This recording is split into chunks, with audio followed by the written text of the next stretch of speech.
According to a recent study done by a website called Real Estate Witch, 90% of millennial homeowners regret buying their home. In addition to that, 28% of former renters regret making a home purchase in the first place. In today's video, we're going to get into the reasons why these former renters and these millennials are feeling really crushed by the fact that they have purchased a home. And we're going to talk about ways to avoid those realities when you decide to make a home purchase yourself. Welcome to my channel. You have come to the right place for all there is to know about living, working, playing, and thriving in the Baltimore metro region and beyond. If you're new here, make sure to click the subscribe button and tap the bell for notifications so that you can be alerted whenever there is new content on the channel. My name's Persia. I'm a local Maryland realtor, and every day I help people just like you thinking about buying or selling real estate in Maryland. So make sure to give me a call, text me, email me. We could set up a video call, and it would be my pleasure to help you make the transition of buying or selling in Maryland. 90% of millennials that were surveyed, and we'll put a link down below so that you can check out this report, but 90% of them said that they regret their first home purchase. And there are a number of reasons why they have those regrets. The first reason is bad location. People just made a decision to purchase a house in an area that they didn't like. The next reasons include bad neighbors, having a high interest rate, outgrowing their home too quickly, so they're growing their family, but they didn't get a big enough space at the outset, and feeling like their mortgage is more expensive than they would like it to be. Now, with all of those factors being said, the most important factor for these people and why they regret going from renting to purchasing is because of the hidden cost of home ownership. Unfortunately, what these studies are showing is that people are not prepared enough for going into a home purchase. They don't have enough cash on hand to deal with all of the things that are popping up and causing issues in their home and for their pocketbooks. This study done by Real Estate Witch shows that people are spending about $17,500 every year on expenses, including taxes, insurance, and home maintenance costs. That's a big chunk of change, and if you're not prepared, you really could see yourself having some problems. 9 out of 10 homeowners that were surveyed said that home ownership was a lot more expensive than they originally anticipated. A lot of times people are so excited about getting the house, but they're not taking into consideration the fact that property taxes can go up, the cost of maintenance, especially to big ticket items like your HVAC system, like your roof, the cost of utilities, because oftentimes the cost of heating, cooling, and other utility expenses are going to be more expensive when you purchase a single family home versus living in an apartment. Now, I went online to a website, BuzzFeed, to try to find some examples of these former renters turned homeowners that really regret their purchases.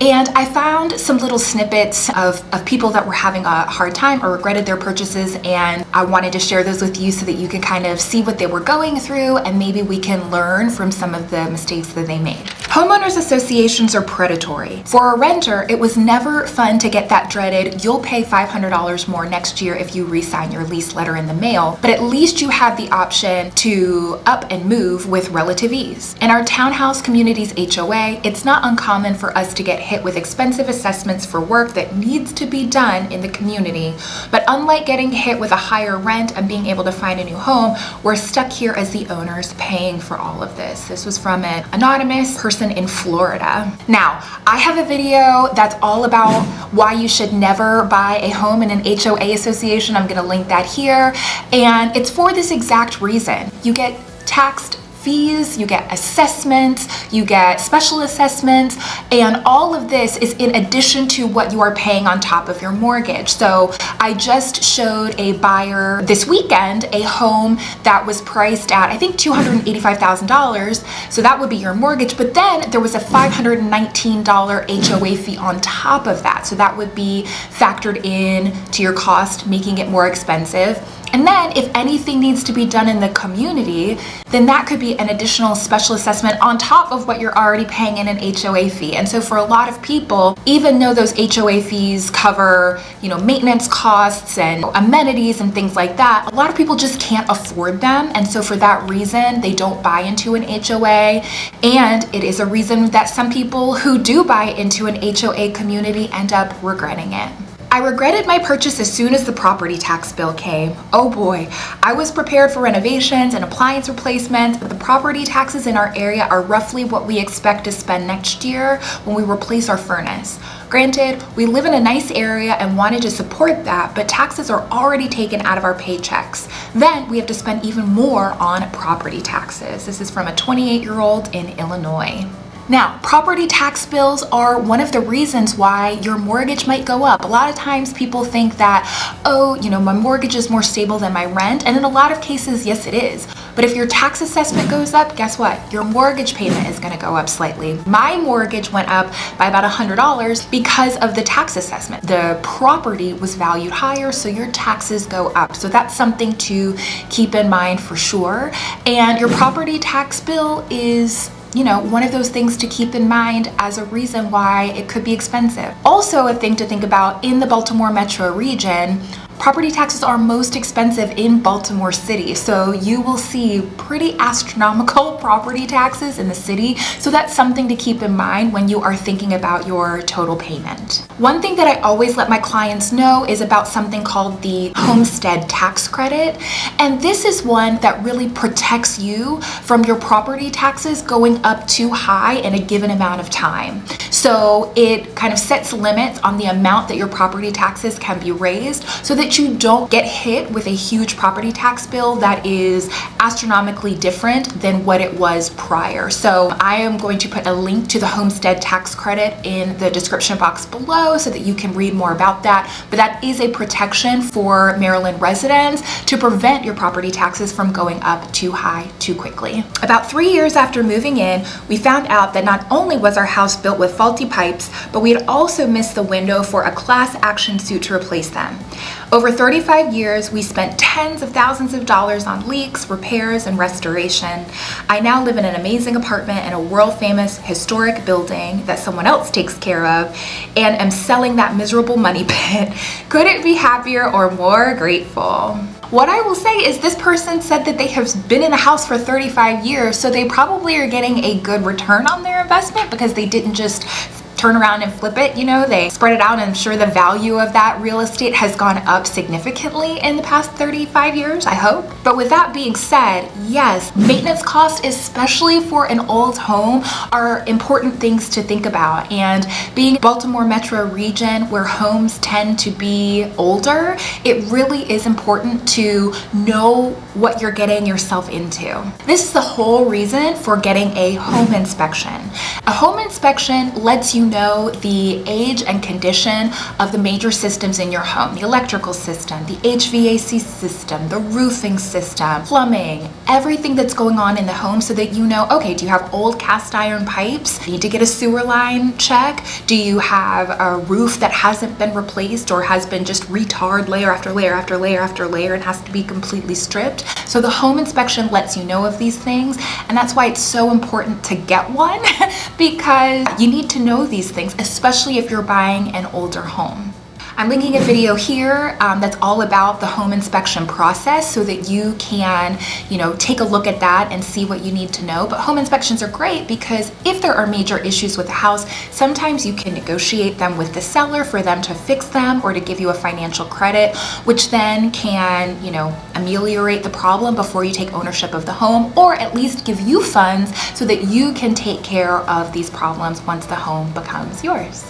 Sometimes these home inspectors are going to ask you to get additional inspections. For example, I had a buyer, she was buying in a historic area of Baltimore County, and the home had a slate roof, which is pretty common in these historic areas, and it had deteriorated a lot. And if you don't know, slate roof is very, very expensive to replace. One tile is about $100, and that can add up very, very fast. So it was going to be like $25,000 to replace this roof. Very, very expensive.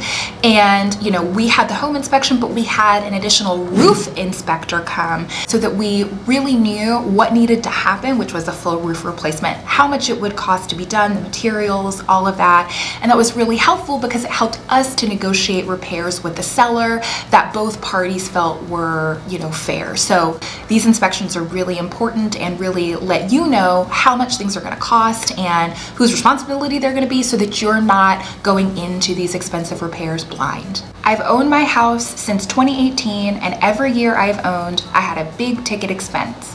Replacing the hot water heater, mitigating kitchen mold, fixing a second floor bathroom leak, replacing the electrical box, and replacing the refrigerator. It is never ending, and you have to address the issues as they come up. This is another reason why home inspections are really important. Hopefully in the course of a home inspection, you would know things about the electrical, about leaks, about things like that, and you can negotiate those with the seller, or you can ultimately decide that there's too much going on with the house and you want to walk away. But if for some reason you end up going for the house and these things, you didn't know that they were happening, you're responsible for them, right? They add up. And you don't just get to call your landlord and have them fixed or move to a new property. You own it. So you have to go through all of the trouble of having to sell and things like that if you don't want to live there anymore. So these things definitely add up, and I can understand why a person in that situation would have regretted their purchase. So what can you do to avoid becoming house poor and to avoid regretting your decision to make the transition from renting to buying? One of the things you can do is pay attention to your property tax assessments, to when the cycles are, to what the property assessed values are, how that's going to impact your payment, so that you can make escrow adjustments and get the extra money if you need it. And also to make sure that you know about that homestead tax credit if you're in Maryland, so that you can make sure that your property tax expenses are not going up too high too soon.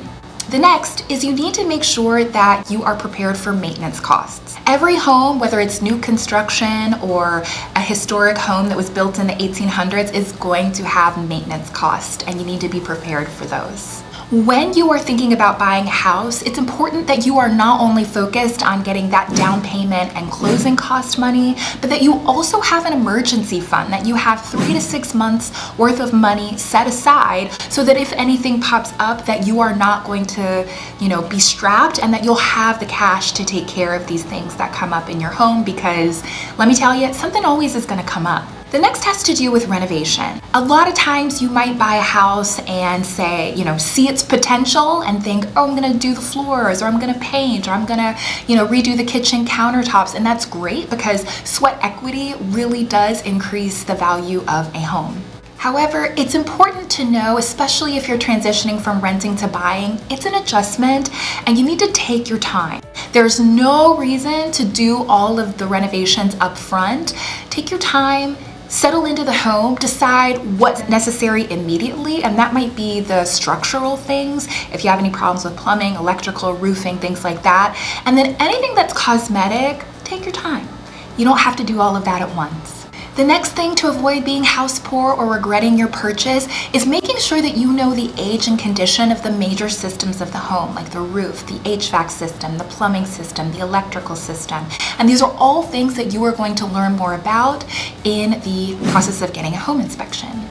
Not only is the home inspection helpful in case you want to negotiate repairs or negotiate a credit from the seller, but it's also helpful in preparing you to budget for the future. If you know that the water heater's lifespan is only going to be good for the next 2 years, then you know that you have 2 years to set aside money for the cost of that replacement. So a home inspection is also a great way to budget for the future and to know what home costs are going to be coming up inevitably. Another great thing to do is to ask the seller about the utilities in the home. There's no need to be surprised. In fact, you can even call the Baltimore Gas and Electric Company and find out what average utility bills have been for that property address. But before you purchase the home, know in advance how much it costs to heat, to cool, and that will help you to be prepared when it comes to your utility bills too. There's no reason to worry about regretting your home purchase or to become house poor if you prepare yourself. So I hope that this video was helpful and informational to you. If you are outside of Maryland, feel free to reach out to me too if you're thinking about buying or selling. I have a network of agents all across the country that I can recommend for you who will do a great job. So thank you again for tuning in, and I will see you in the next video. Bye.